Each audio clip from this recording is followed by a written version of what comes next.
Hey there everyone, it's Eternal Snowman here with another TLT recap and analysis video. This one's going to be a week 1 wrap-up. We're going to be looking at a couple of replays that are standout from this week, highlight games, and then we'll be going through the power rankings and changes in power rankings because of anything that happened in week 1. So the first replay we're going to be going through is going to be Abyssal Ruins or Keeping It Icy versus King of Crimea. And it's the UU game, which I believe is game 2. And yeah, I'm also joined here by Ham. Go ahead and introduce yourself. Hey, what's up, guys? Yeah, I'm here with you Sam today to see if we can break down some of the plays, see what's going on.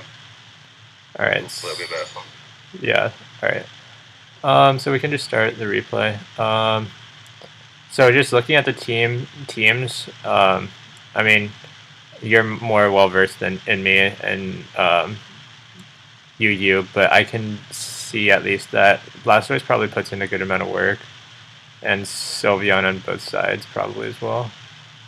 Yeah, and King of Crimea doesn't really have any good switch-ins to like an offensive, maybe a Specs or Z move Moltres other than Sylveon, so that could be pretty good against his team and he's played well, but he needs to try and keep the hazards off. But I'd say, like, looking at the matchup, Abyssal Ruins does look like he's got the better team. But yeah, even I think Blastoise, Moltres, and also Crocodile could also be a pretty big threat, depending on sets. Yeah. Yeah. So he decides to lead Blastoise into Sylveon, and he just immediately switches out because he doesn't want Chip and wants to scout the Sylveon set. And Moltres reveals lefties, probably defensive roost, right? And Sylveon just goes for the CM. And he reveals CM Heal Bell, which is probably like a really big threat to his team because like he doesn't really have anything except for Cobalion that can actually offensively pressure it. Yeah, sorry about that. That's fine. Yeah, the can mine Sylveon is a bit it's surprising, but you can see it's had a hell of a lot of work versus keeping the IP team because he just has no way of he doesn't have any other than that Cobalion, which he just switched into a hyper. Yeah, he switches into it with a hyper voice, which is really risky play, and he loses it for it. I mean, it was a good play by King of Crimea to attack that turn, but I would have said at this point that the Sylveon should just clean right through and win this game. Yeah.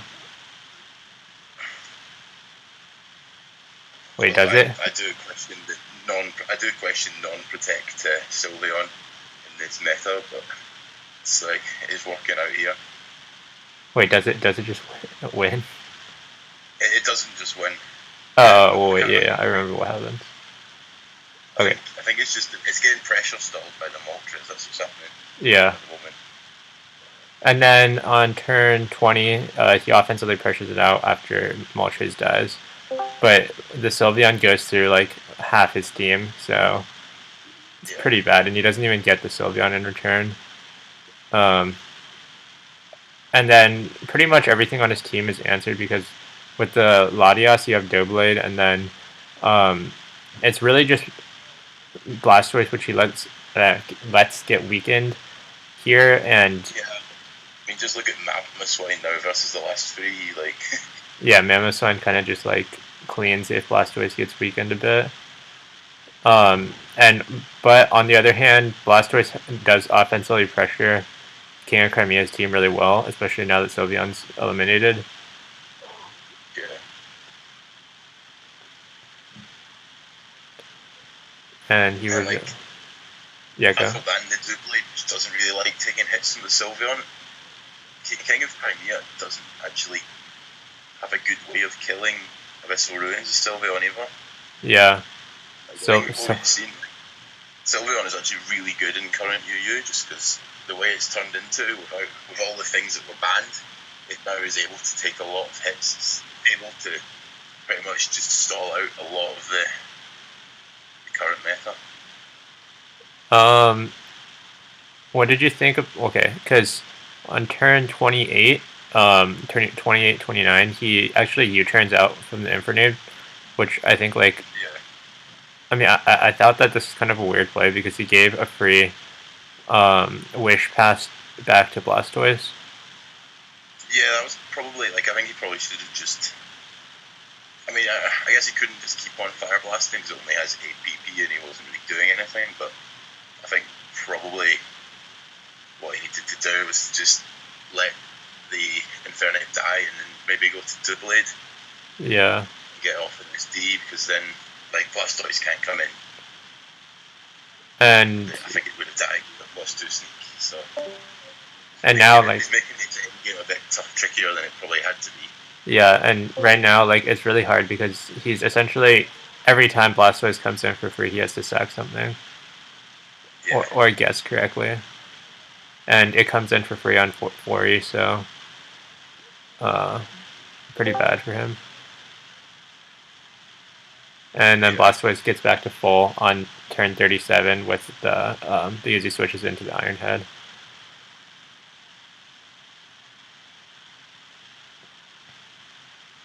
Yeah, because King of Crimea probably should have SD'd on the Wish from Sylveon and then Shadow Clawed into the Blastoise, then that would have been dead. Yeah. I can't actually remember who wins this game. I feel like, Abyssal Ruins might actually be coming through to clutch it. Yeah, it actually looks really good for Abyssal Ruins, but So the Mammoth Swine lived the Soldier Draco Meteor yeah, 2%. It's 2%. It's probably going to end up being crucial here. But he does claim the Sharpedo with the Aura Sphere after. And Doublade wants to finish this off. Doublade finishes it. It actually ended up being really close at the end with like I'm not sure what the roll is on that, but like if that Draco did KO, then he was in a a really good position because I'm pretty sure keeping it icy would have just won if that Draco had KO'd. Yeah.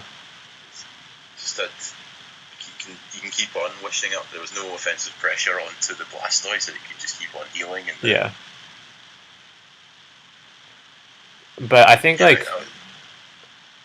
think it's possible that even like on the turn that Mamo died, I think it was kind of a bad play by King of Crimea to go to Sharpedo, because in the case that Sylveon was sent out first, then it was possible that he lost because Sylveon could wish pass back to Blastoise on that turn. I'm not sure actually though. It worked out. He managed to win the game, so. Yeah. Well. Definitely criticized. Yeah. But yeah, it was like a really close game, honestly, because like 3 Pokemon died to Sylveon like within the first 10, 15 turns or whatever, and he still managed to almost bring it back. So that was a good game. Keeping it ice ended up winning the series, didn't he? Yeah, he won 2-1. So this was the game he lost. I didn't get to catch that series, but I heard it was good, quite close. Yeah, I heard it was good as well. I watched, I believe, Game 3 live. Alright, we can go through... Yeah, let's do Trace Bdov. Are you? You got that one pulled up? Okay, I wanted to show off this game just because I think this is actually pretty good showing of why Bdov actually managed to pull off this upset, and also what you need to do to be able to beat players that are quote unquote better than you. Yeah. I thought it was I didn't even think Trace necessarily played badly in this game. I thought there were measures that he could have taken that to beat Bdov, but Bdov played the sets and the way it worked really well, and I thought it was actually pretty genius. I don't know about you. I mean, yeah, I know Trace's team. It's a Welsh Wall team, and it does just look like it gets completely 6-0'd by Slurpuff anyway. Yeah.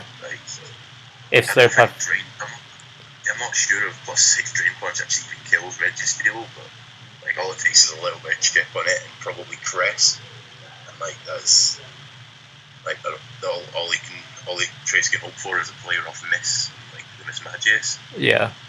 Like, the main problem is being able to set up a play rough, like, in the first place, because it doesn't really set up on anything. But, I think it can set up on Umbreon, so I doubt a +6 foul play would do enough. But I don't actually know, maybe it would. I think it would after Citrus. It probably does enough. Like, maybe if it was after Rocks with Citrus, it would probably KO. Something like that. No, definitely after Rocks. Yeah, I mean, I feel like it could do solid 60. Well, okay, anyway, we can go through the replay. That's where the beat of innovation comes in. Yeah. So it just leads Aerodactyl. This is pretty classic, just HO lead. It just sacks itself to get Rocks up, which is like no real surprise there. And then goes Chestnut. And one thing that I've noticed a lot about the Argue meta is that because of like the way it worked out, that there's like a heavy amount of spike stacking. And then Beatov just goes straight into Snorlax and Belly Drums, which is pretty interesting. I think the play is pretty smart because what he wants to do is what Beatov wants to do is pressure the Trace's defensive checks, and the checks for Snorlax and Slurpuff are the same on his team, so he wants to pressure them both. And reveals Heavy Slam Earthquake. Heavy Slam Earthquake. I actually don't know what to say. Is it Fire Punch? Yeah. No, it's Heavy Slam Earthquake and a normal stab. Yeah, but I mean, like, what's the standard set? Do you know? Well, the usual one, most common one will be Curse. Like, Curse, Rest. And then the other one that they run is Curse. What's the move? Recycle. Yeah, Siggy Berry. I know they run Fire Punch in UU. I think it's still Fire Punch in RU, but I mean, high horsepower if you're in doubles. And then he's running sub Chestnut as well, or she, or whatever. Beatdog's running sub Chestnut. Doesn't not that much to say here. But the Snorlax does so much to Umbreon in like whatever turn 13 or 14. It's doing like a solid 45 per return. Yeah. And then the turning point is turn 16, I guess. He gets Durant in for free, or she gets Durant in for free on Umbreon, and goes for the entrainment. And Trace, not knowing what to expect, just goes for the foul play because like that's like a safe play in this situation, just to prevent the normal Hun clause. Probably loses as well. Yeah, so. And so expecting that, Trace goes for the foul play and reveals entrainment eject button, which is actually insane because actually, like, I was going through this play from Trace's perspective, and I realized there was actually like nothing that Trace could really do in that situation to actually win this game. Well, yeah, like the only I don't know if the crest dies in one, but like if he switches, he still gets a free belly drum. Yeah. Or like something gets. I've used that set on a mean team in ORAS UU and like won quite a lot of games by going into it's the sub drum Chestnut with Salak Berry, and it's quite a lot of fun and it catches people off guard, but it's far too inconsistent that I would ever use it in a tournament.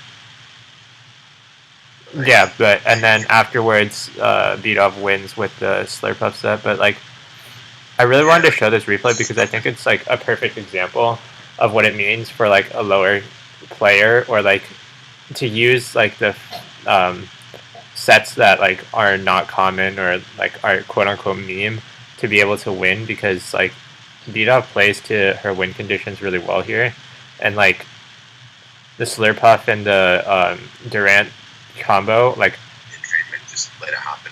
Yeah. It's easier. And I thought it was just really good. I mean, what are your opinions on? It tells me that I have to be very careful. I just like can't predict what she'll bring. Yeah, and I mean, like this happens in a lot of our matches, and so far it's worked out really well, even against like players that. I mean, even against Trace, and most people are saying, and I still believe that Trace is one of the most solid all-around players in the tournament. Um, and so, like, I think that it's possible that it won't work against players who don't have as much meta knowledge, maybe. But I don't know. Like, I just think that the strategy is maybe they seem like really meme, but like see it kind of as an extension of like my own play because I think that like a lot of the things that I do also play on these, but like not. I wouldn't take as big of a risk, I guess. But like, I think that Beat-Off has potential to go far, but I don't know how this will work because I feel like it could be really inconsistent. But anyway, we can move on to the next replay. Do you want to do? Let's do Osh versus JR Smash NU.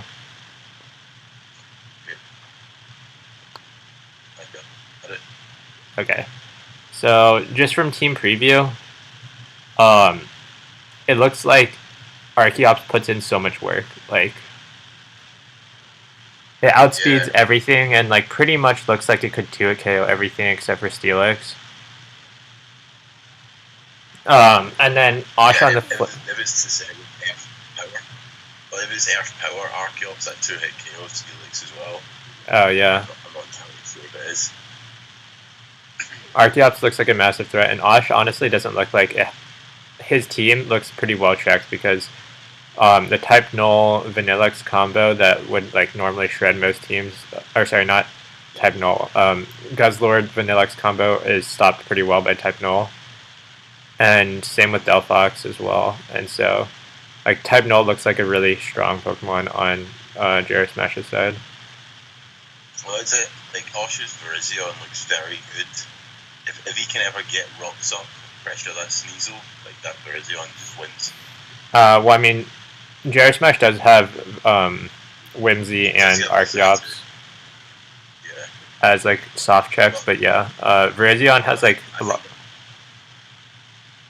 I think it's lead Archeops. I don't know how long it will. Actually, it shouldn't be lead Archeops. It's got a Seismitoad. Yeah. I haven't watched this game, so I don't actually know. It's actually offensive Archeops, but I think it's no item, no ground move, which is kind of weird. If it was ground move, Osh actually ended up losing the game, but yeah, we could go through the replay. So he leads Archeops. This is like I think a good lead, just because in the case where he doesn't lead Steelix, which I mean it would be kind of weird, but Archeops can also bluff being a lead mod, so even if he does lead Steelix, you can bluff taunt and like essentially play off that because maybe he doesn't rocks turn 1 because of the he fears the taunt, you know. Since Archeops' most common set is the lead set.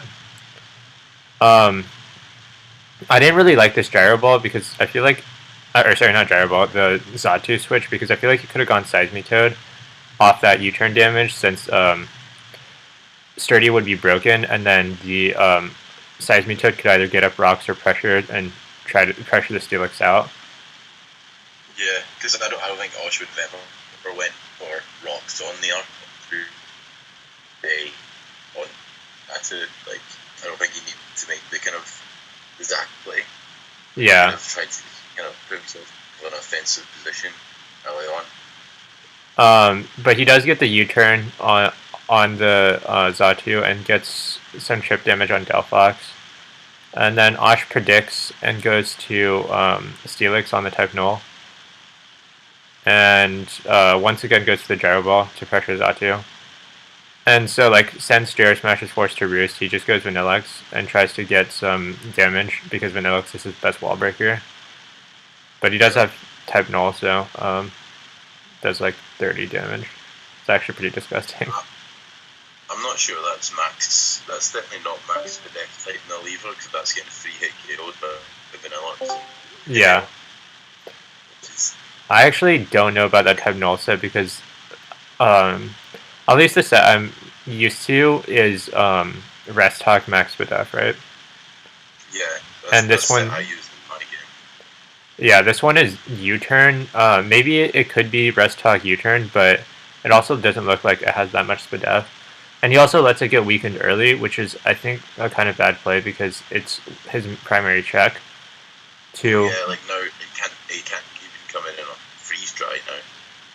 Yeah. 5%. But he does get the chip off on Vanillux, and it almost dies, which is good for him. But it was a good play. I mean, it was probably the only play, but and then I'm JR Smash goes Seismitoad. I don't really know what the play was there. I guess he was trying to predict rocks or sorry, like Gyro Ball or something. And Osh goes Guzzlord expecting the Xatu. And then he Dark Pulses, and Whimsy takes a fat chunk. It's offensive Whimsy. Just a lot of U-turning in this game. And then Archeops comes in, and this is where he reveals Knockoff, which, sure, he pressures a Steelix off leftovers, meaning that every time like it tries to gyro the Xatu, it pretty much is pressured. But Osh makes a really good prediction. Oh, no, wait, sorry, never mind. That's not a good prediction. He was predicting the Roost on turn 15, and then he goes for Earthquake, but hits Seisme instead. And he gets Rizion in, and JR Smash sacks type Null in response. Yeah. And then Archeops comes in, and it's pretty hard for Osh to switch into this Archeops right now because everything gets 2 KO'd. Like that U-turn, the Archeops U-turns on the Guzzlord that does 50%, does more than half. It's actually just disgusting. Definitely wouldn't have lived a hit smash. Yeah, like Guzzlord does like an insane amount of damage. Also, on turn 21, this is kind of funny actually. So Osh goes for Grass Knot, predicting the Seismitoad to come in. Catches the Whimsicott. And catches the Whimsicott. But no. It's funny because if he did catch the Seismitoad, and he actually lost the game. Yeah, because he just gets trapped by the Sneasel. Yeah, and which is so funny. But he ends up getting bailed out. Yeah. And then it looks like a good play on... I don't know what Asha is doing, honestly. And then he predicts the Icicle Crash and goes Delphox, which is his only switch in right now. I can't tell. See it. And this is, like, disgusting. Delphox does so much damage, like... What the hell? Yeah, Delphox... Yeah, that's insane. Delphox did fucking... What's up? Ham, hello?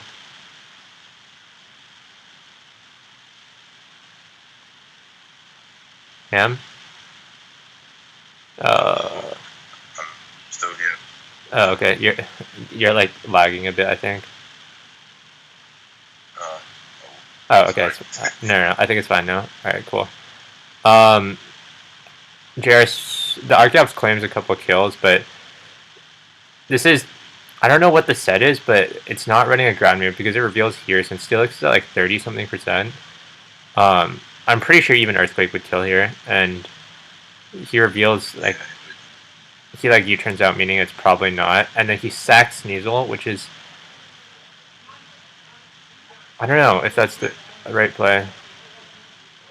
So the Archeops had knockoff U-turn, and Acrobatics forward must have been a rock move.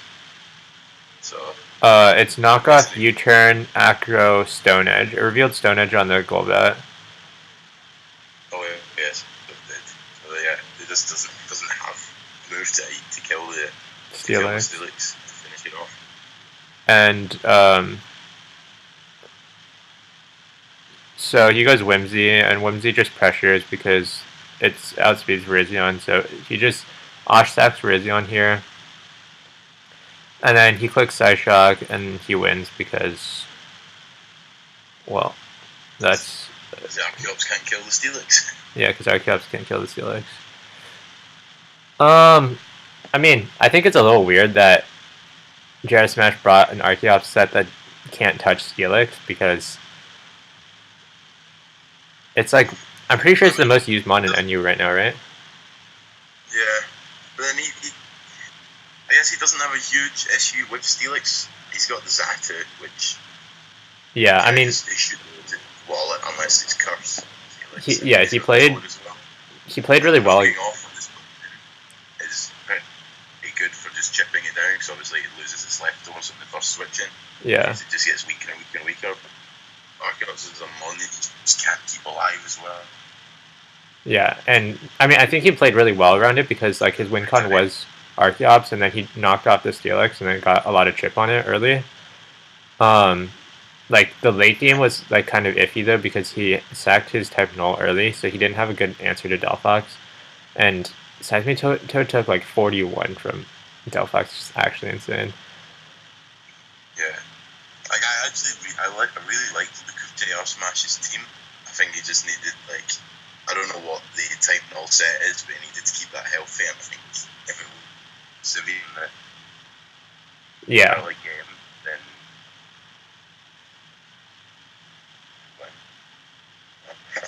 unfortunately let it go down to 25% on like turn 6. Yeah, the switching it straight into the Vanillax, or I mean, I don't know if it was rest talk or not, but like the fact that it got weakened so early like meant he didn't have defensive answers to most of Ash's team. Yeah, I don't know why you would use type null if it wasn't rest talk. So yeah. All right. Well, then we can just move on to the next one, the Ubers match. This one's really long, so I'm gonna skip through parts of it. Yeah. We got Mysterious M versus Neon Dash. I mean, coming into this round, Neon Dash was someone who was not really on the radar. The only thing that we were saying is like, oh, he let Mysterious M play Ubers, and this was like a pretty tense match actually because Mysterious M lost. Was it game 2 or game 1? He lost game 1, which meant the.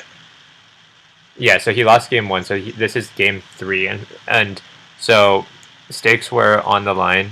Just looking at both teams.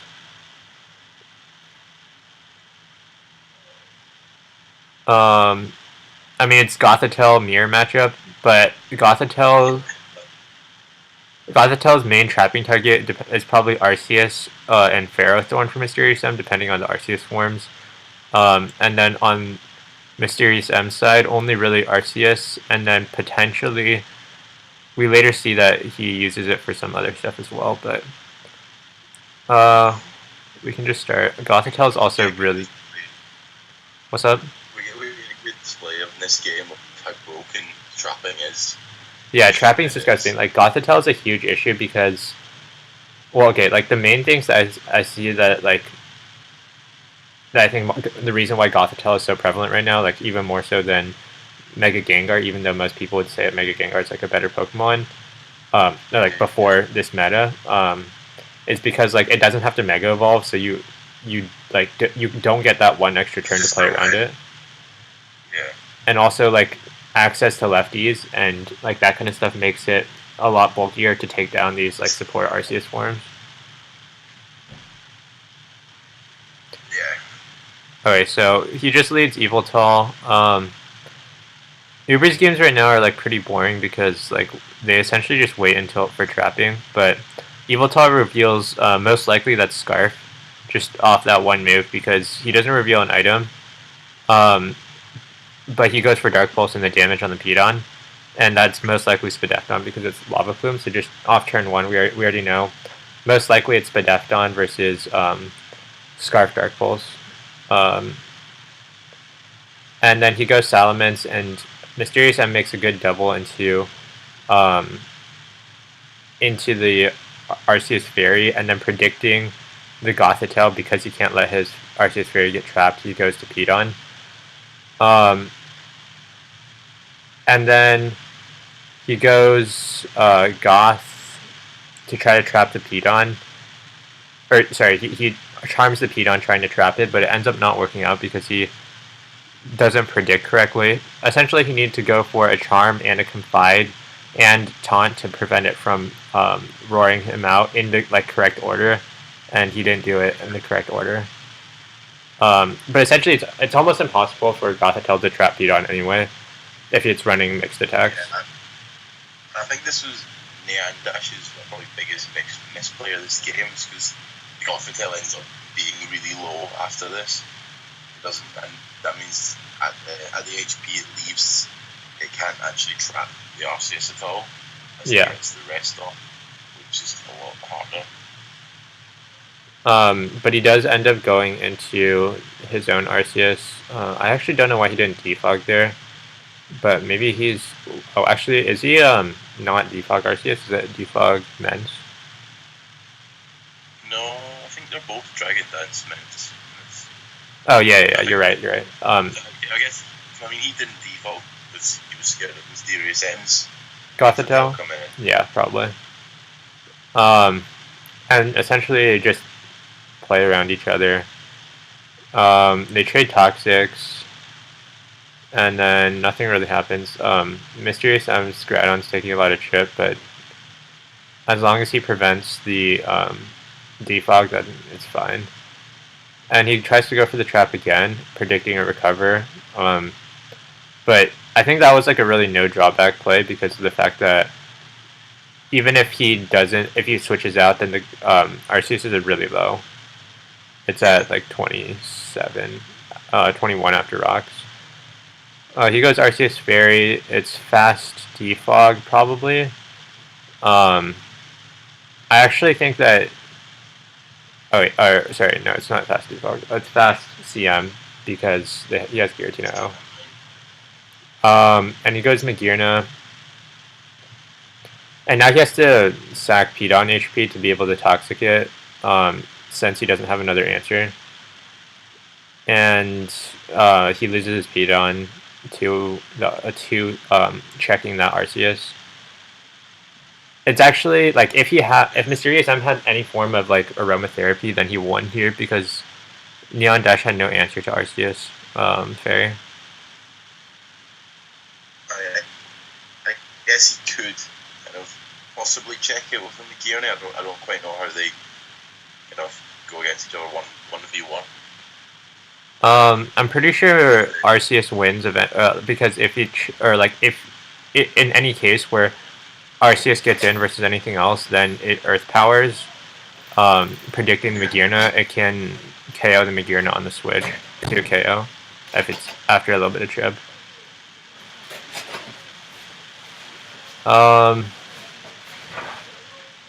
The Gothitelle then manages to trap the Arceus, trading its life for the defog. Yes, Gothitelle do it. Gothitelle does. Just skip pretty much everything. Wait, oops. Okay, so after it dies, he goes to Giratina to try to. I'm pretty sure this is because he wants to prevent any setup from Mega Mens. Yeah.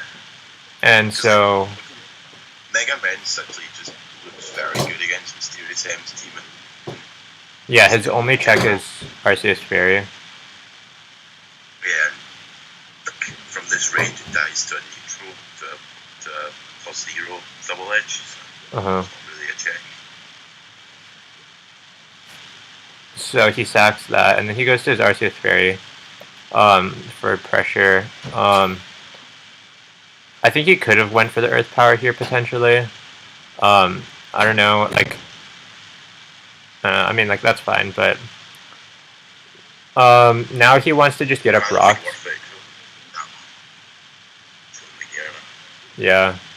Well, he wants to get up rocks with Pedon because there's no more defogger on Neon Dash's side. He doesn't have his rocker anymore. But he makes, Neon Dash makes a good double into Yveltal, which gets him the kill on Groudon. Or sorry, Arceus, because Mysterious M doesn't have anything else to sack. I actually would have considered sacking Pharaoh there, but yeah, it's dangerous just because in the case where Pharaoh gets trapped by Goth, and then maybe Mega Mence gets to set up. Yeah. But this is hilarious because Goth manages to trap the Evil Toll here, which is actually just disgusting. But that's my favorite bit of the game. You see if Elftail can get trapped by Gothitail. Yeah, I think this noise is a thing. How is this allowed? This is like actually just like the most disgusting thing ever, and yeah, it just dies, and then not much to be said there. And then he goes Groudon on the Goth. And then this is where it kind of gets a little dicey because Mysterious M has no real answer to Mega Mence now. And so he's forced to pretty much roar on that turn. Like, he's pressured so hard right now by the Mence. And Mysterious, like, he doesn't have, like, a real answer. And so Neon Dash just gets to claim the Groudon for free and get a Roost off too. And so his answer to Mence is his own Mence, which is pretty funny. And then he reveals the subset, which is pretty good. Like, it's really good in this situation because Magearna can't actually beat the Salamence 1v1, which is hilarious. Yeah. Especially with only AP and Flare Cannon. Yeah, and it can also be stalled out because it can get to such a low special attack point that it can't actually like hit Mence for enough damage. Yeah.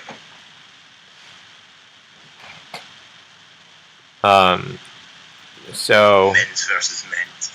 Yeah, we just get Mence versus Mence action, and this in this position, Neon Dash tried to go for the win, I think. But he essentially predicts Mysterious M to attack, I think, on the double edge. Or was I actually don't know. Maybe he was just trying to prevent himself to lose. And then he goes Magearna, and Mysterious M doesn't attack, so he gets saved there. I actually think he could have just tried to go for the sub to win, but maybe it's because he was at +2 that he couldn't do it. Not sure. Yeah. And then just Goth on Goth. This is just like really stupid. Yeah, he's so taunting and so struggling. It's really stupid. Why is Gothitelle a thing? Just like get me out. That was interesting. The -1 frustration from Salamence. Gothitelle still did 37%. He was able to pick that off. I actually don't know. Do you think that was like a roll, or do you think that crit mattered, like on turn 76? Turn 76. Well, the first it did 36.94, so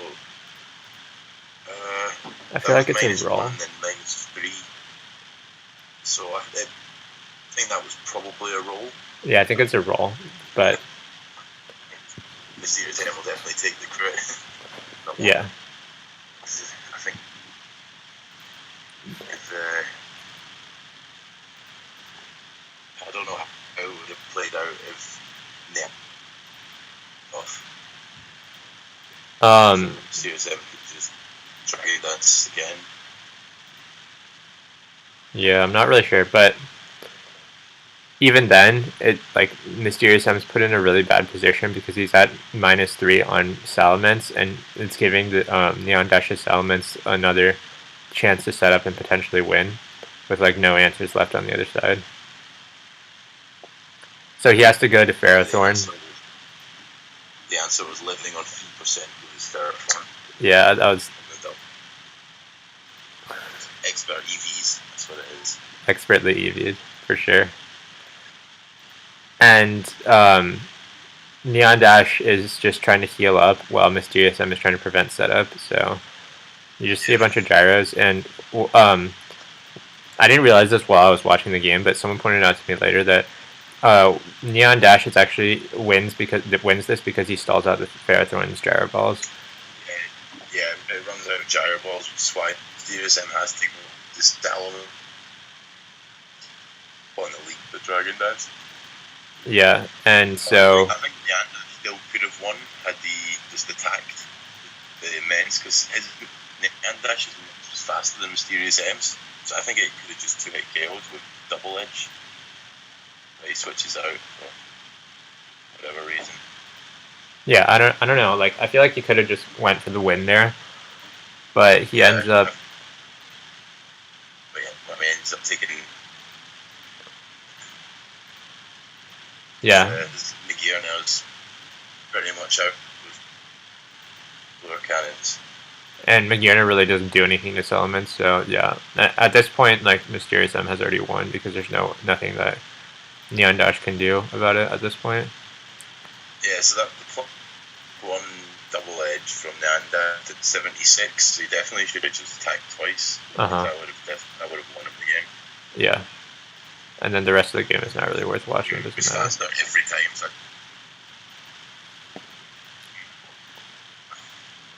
And the end of this game, it's just a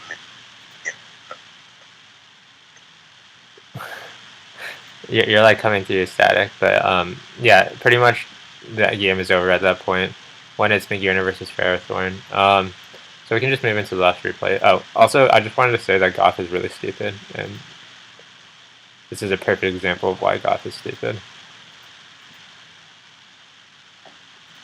Alright, so moving into the last game. I just wanted to bring up this last game because I think it was a really good example of how prep can win you games.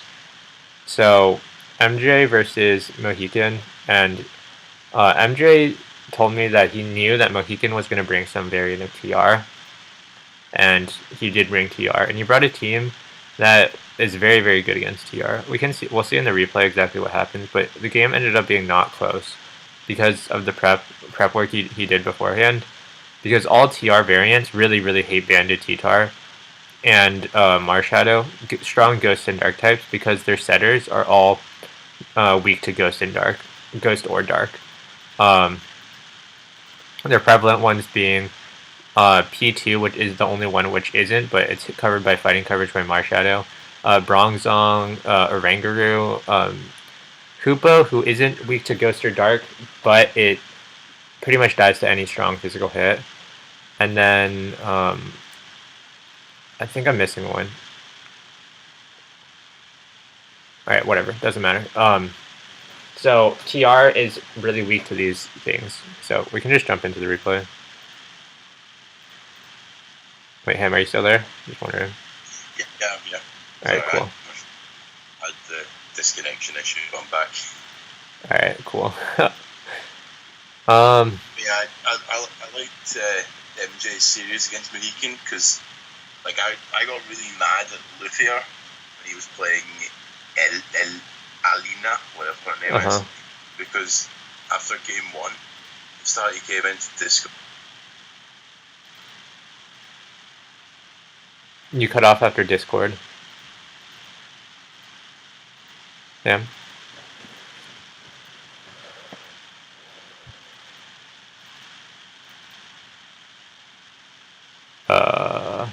Rip his internet.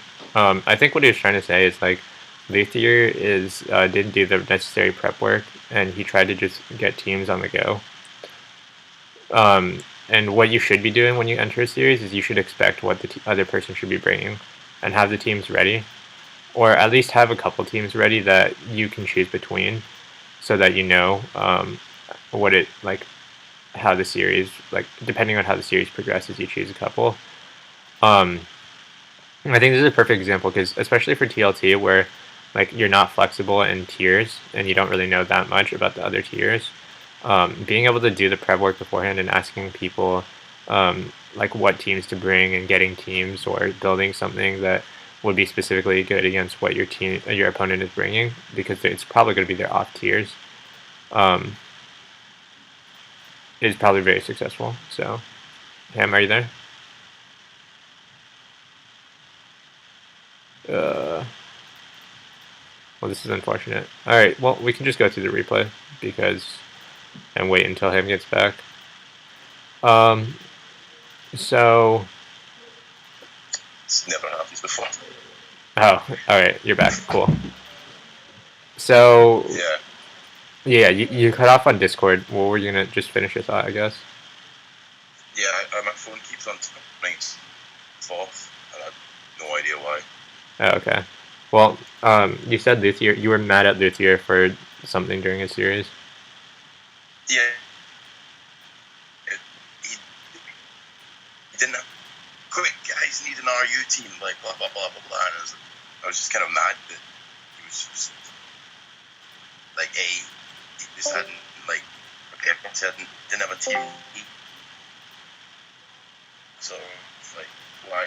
If you really want to win, if you care, if you did, like, why haven't you just taken a bit of time to have 3 teams ready for the 3 metas that you know you're going to be playing? Yeah, exactly. I think like, I mean, I think MJ went the extra mile here because he really prepped well. I think for the. But that also came from like MJ was really worried about his opponent because we didn't know anything about him other than Trace, and he was really good back in the PO days. So like that would mean like he would have the fundamentals, just maybe not the meta knowledge, but we just have no idea. So there's nothing really to go by other than a couple of replays. Yeah. So all right. I mean, so we can just jump into the replay. So he leads Marshadow Coco. This is like always a good idea to do. Pretty much generally against any type of TR, the best way to do it is get up either Psychic terrain, Misty terrain, or Electric terrain, because you want to prevent either sleep or fake out. Because without fake out, they can't set up properly, and without sleep, they can't really like abuse TR to the most potential, because the setter will always be useless. So he gets up the terrain. Yes. He gets up the terrain, and then he goes for the Z move on Bronzong to weaken it. This means that Bronzong, even though it does get up the TR, it gets weakened enough to the point where Marshadow can finish it off with Sneak. And even though... It's pretty crazy. I say that Bronzong lives the soul-stealing 7-star strike, but I guess it has been intimidated, so... Yeah. Bronzong... They also run like a decent amount of defense, I think 200 or something. I think it's max bulk. I can't remember what side it's kind of switching and by weapons defense. Yeah, so he gets a lot of chip off on the Bulu as well, and Mohegan just claims Coco because there's nothing really that MJ can do while the TR is up, since pretty much all his Pokemon get O-code while TR is up. But he does go Volcanion, and he has the answer to his TR is actually just bringing a slower Pokemon. So he gets the 2 KOs with Volcanion because I'm pretty sure he's 0- speed on Volcanion just for TR. And this is like a really good answer, especially to like teams that run like Bulu, because Bulu is probably like the biggest threat to like non-TR teams from TR, because it's able to cancel out any terrain effects, which is like really big, since it's a neutral terrain that's helpful for, and TR doesn't want any terrain to be up, and also like its attacks are extremely threatening. So he's able to clear the Bulu off the field, and also the Abomasnow, and this was like I think good prep because most TRT teams do bring Bulu nowadays. So the Volcanion is a good answer to Bulu because it's slower, and it's able to OHKO with Heat Wave. And he gets a bunch of healing, and then at this point the game's pretty much over with TR with 1 turn left and his only setter being Hoopa, he doesn't really have a good answer at this point.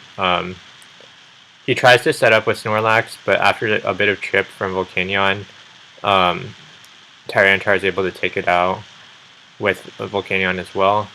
And Hoopa tries to set up a Trick Room, but at this point, like, the game is unsalvageable.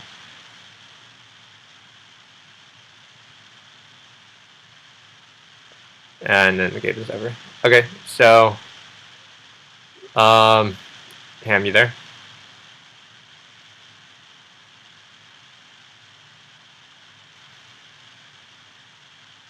Fuck. Hello? Hello? So, right, my internet's been absolutely whacked. This is really annoying. Alright, well, that's fine. So I just went through the last bit of the replay. It's pretty much just the 7 stealing. I think, like, most of the things I want to point out was, like, Volcanion prep with Marshadow means that he wasn't able to set up TR very easily, but also because Volcanion's slower than Bulu, it's able to pressure his team really hard. Yeah. Okay, so I sent you the tier list, right? So I just want to talk about what moves you wanted to make based on week 1. Yeah, hold on, I'll just open it up. Alright, cool. So, yeah, I've got it. Alright, so I would say Miyoka. Okay, so out of the top ranks, I think Arc can probably move down to A+. Yeah, I mean, you'd have to say that anyone that lost, and like, especially if they lost convincingly, like Arc and Mayoka, like, they definitely need to be going down. Trace, do you think moved down to A, or? Yeah, I mean, you lost to Beedolf. Miyoka down to how far down do you think? A minus, B plus? I mean, I don't know. He's already. I mean, he's won his second his losers game already, so I'd probably maybe just stick with A minus for now. Okay. Like, I'm complain about misplaying when he lost 2-0 pretty convincingly. Yeah, it was really solid. I would say Byron up to A plus probably right now. Yeah, I'd agree with that. Like, I always said he was better than where they ranked him anyway. Yeah. And, he's been playing pretty insane. Yeah, he's in like the semi-finals of the RU Swiss Tour. He's in the grand finals or the winners bracket finals versus Timo in the Uber seasonal. Like, yeah, doing really well out in like all-round tournaments in general. I'm putting Omnish Draco in A minus, and then Paribard also up to A plus, I think. Yeah, you is first person through to round 3, like 4-0 so far. Like, you haven't really been challenged yet. Oh, I actually lost game 2 to trade in LC. Did you? Oh, yeah. So wait, did you? Yeah, I lost. Oh, I brought Rain and I lost, but Okay, you can drop to B plus then.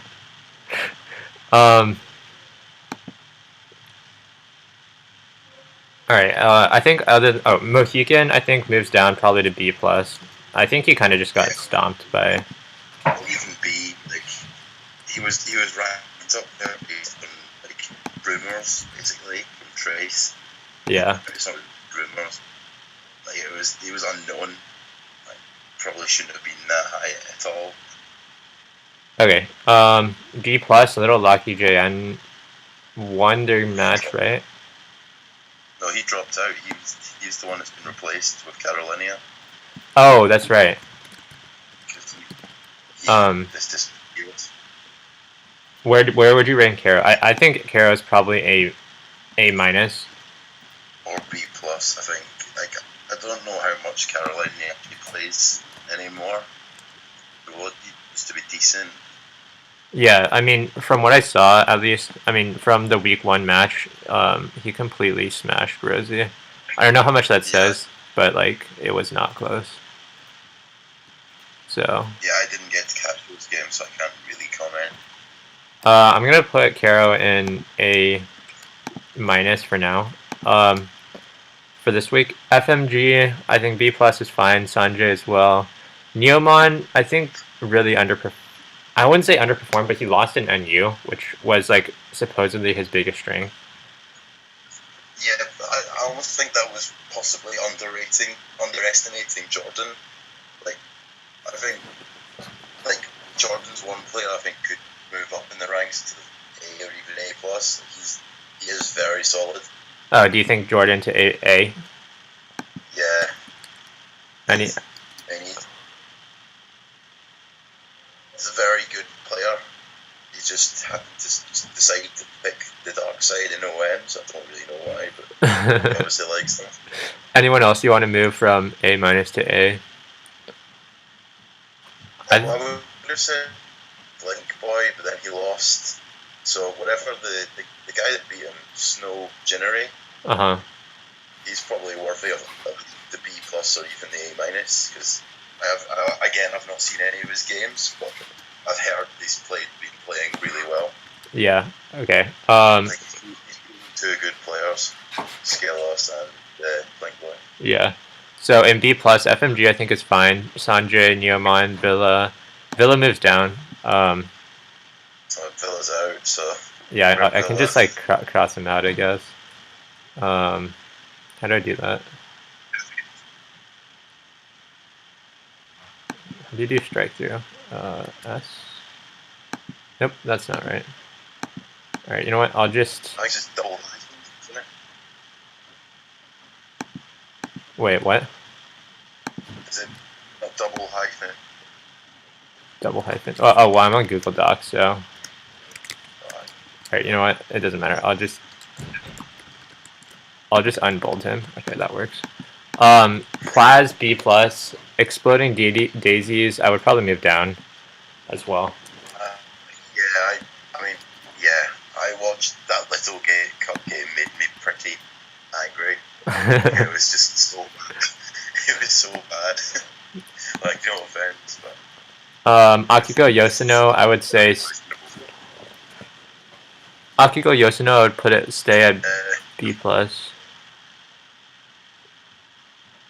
Yeah, I haven't really seen enough from them. Like, he decided to freeze his Krogunk, so the little cup wasn't close, and then the RU game wasn't really close either.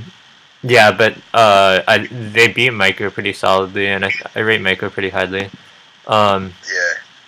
Where's Micro in your ranks right now? I think he's in B. Actually, I have no idea where he is. He's in B plus originally. I'd probably be moving him down. Yeah. Oh, yeah, he's here. Micro to B probably. I would say to B for right now. And he's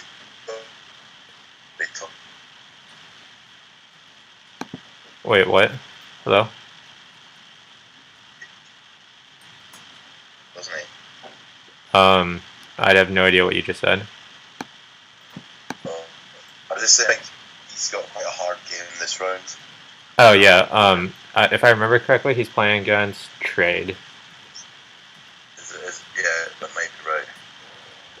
I'm gonna say keep Trade in B plus because I think he's actually really good after I played against him. PD to B, I would say. I didn't see his games against Pokemon City,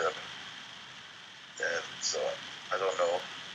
I still believe I still think he's quite a good player. Yeah, I think he's good as well, but I don't know. Going to be 1-0 down against Trace and the losers. Yeah, so it's hard to say.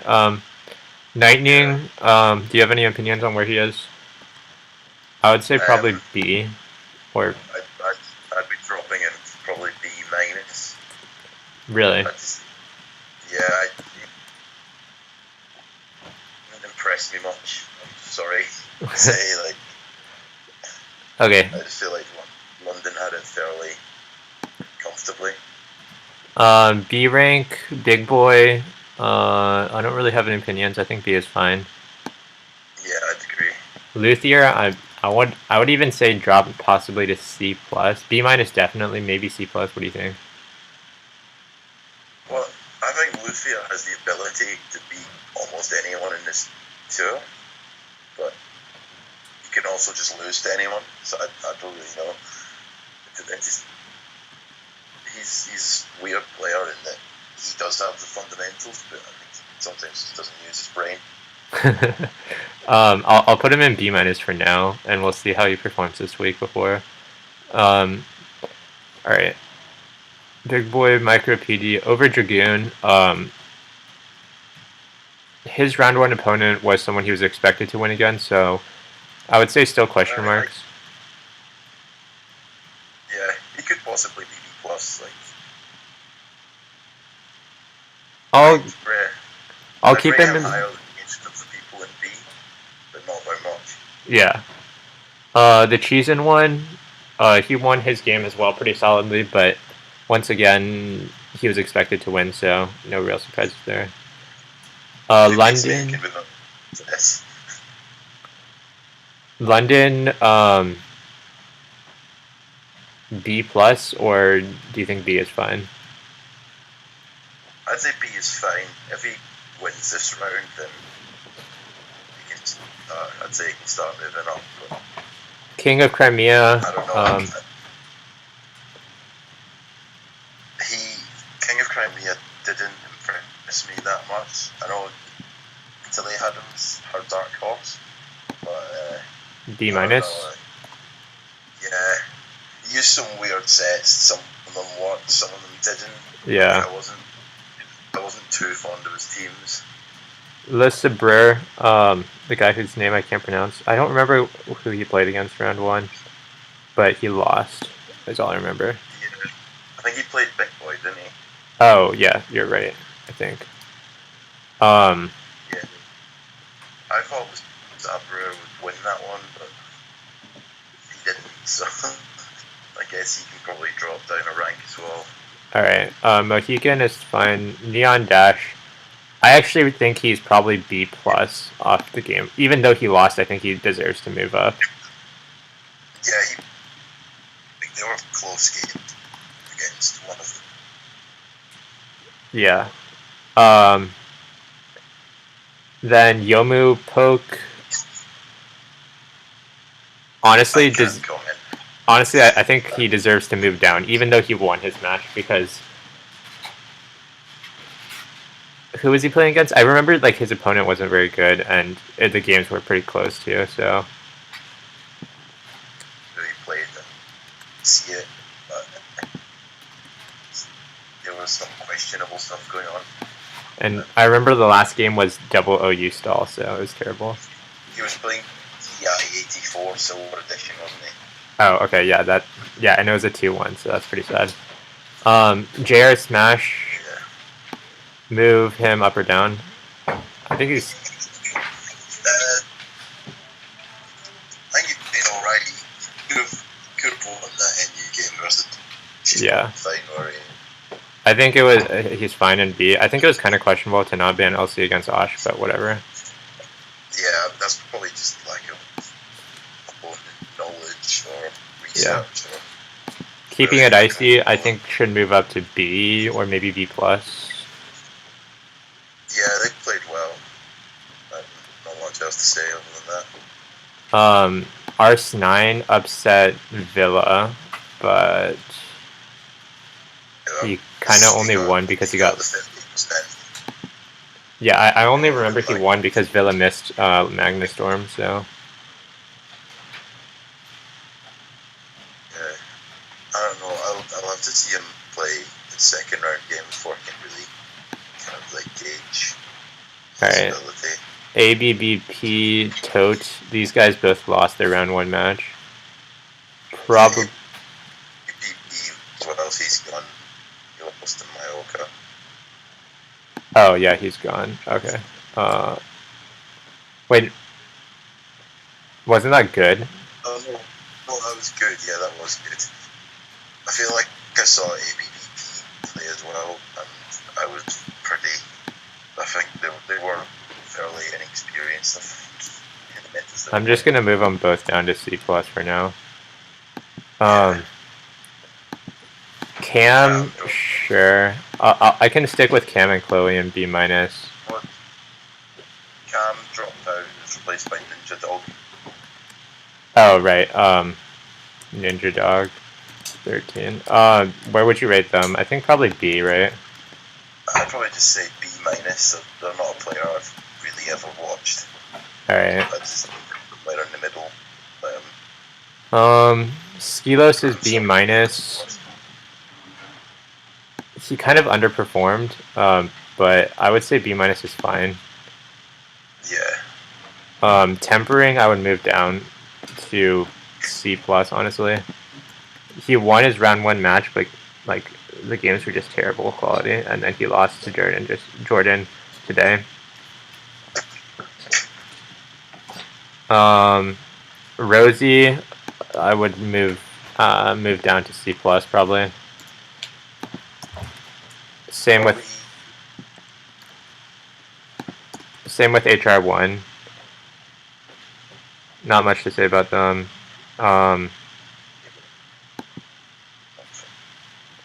Okay, so Bdov, what do you think on ranking Bdov?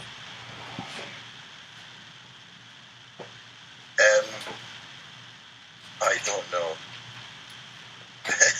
I don't know either, but okay, I'm gonna say tentatively B rank for now. I don't want to make her too happy because she'll just DM us all. I'd say B plus is fine.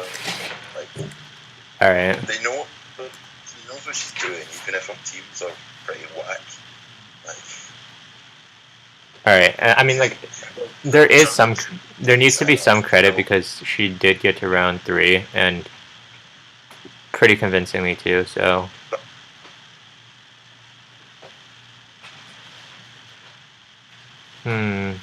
All right.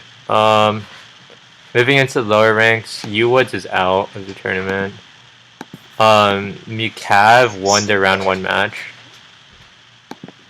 So, what do you think about them?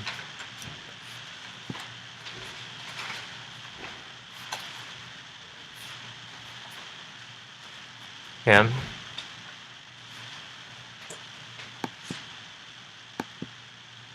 Hello?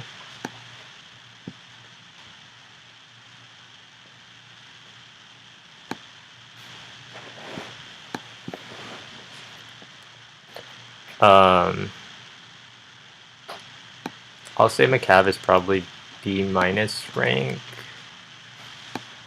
And I'll move up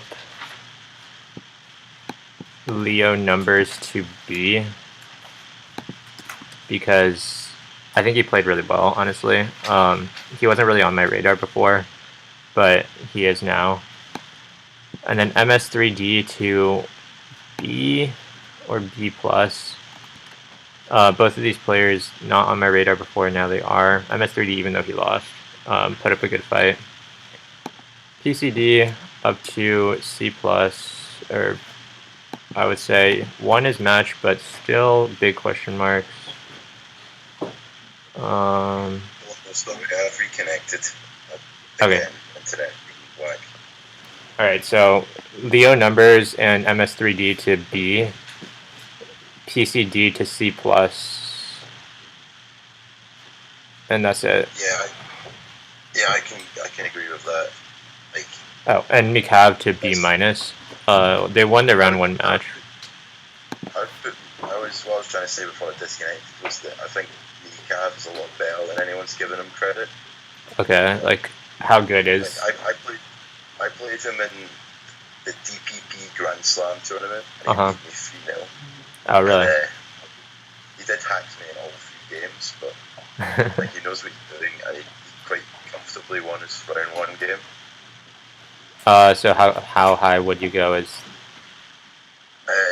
Probably B plus. Oh really? B plus? That is very high. Yeah, okay. I think he's been a bit unfairly put at C plus when you've got people like ABPP and Totes in B minus. All right.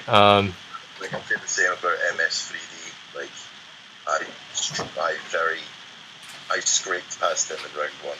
Yeah.